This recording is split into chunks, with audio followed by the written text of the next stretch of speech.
అప్పుల ఊబిలో ఉన్న రాష్ట్ర ఆర్థిక పరిస్థితిని గట్టెక్కించేలా అభివృద్ధి ప్రణాళికలు సిద్ధం చేయాలని ముఖ్యమంత్రి చంద్రబాబు అధికారులను ఆదేశించారు. సంక్షేమ పథకాల అమలుకు ఎలాంటి ఇబ్బందులు తలెత్తకుండా వనరుల లభ్యతపై దృష్టి సారించాలన్నారు. ప్రభుత్వ శాఖలకు మార్గనిర్దేశం చేయడంలో ప్రణాళికా విభాగం కీలక పాత్ర పోషించాలని సీఎం స్పష్టం చేశారు.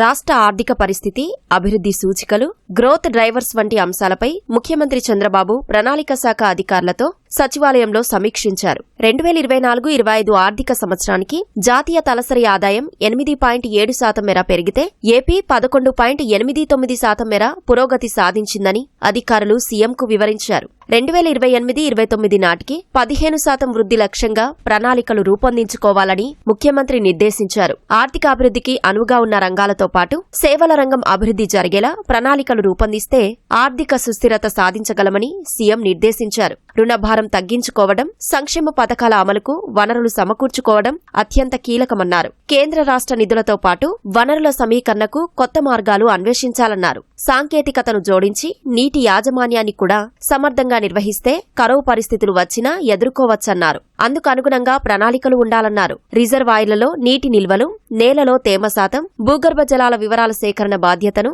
ప్రణాళిక శాఖ తీసుకోవాలన్నారు. వ్యవసాయం, ఉద్యాన పంటలో గ్రాస్ వాల్యూ ఎడిషన్తో పాటు సేవల రంగంలో పెట్టుబడులు పెరిగేలా కార్యాచరణ రూపొందించుకోవాలన్నారు. P4లో బంగారు కుటుంబాలు మార్గదర్శుల మధ్య సమన్వయ ప్రక్రియను ఆగస్టు 15వ తేదీలోగా పూర్తి చేయాలని చంద్రబాబు ఆదేశించారు. ప్రభుత్వ సేవలు, విభాగాల పనితీరు మీద నిరంతరం ప్రజాభిప్రాయం తీసుకోవాలని సీఎం స్పష్టం చేశారు. క్షేత్రస్థాయిలో పరిస్థితులు ప్రభుత్వానికి చేరేలా చూడాలన్నారు. ఐవీఆర్ఎస్ కాల్స్, క్యూఆర్ కోడ్ విధానాలతో పాటు మరిన్ని భిన్నమైన మార్గాల ద్వారా ఖచ్చితమైన సమాచారం రాబట్టాలని సూచించారు.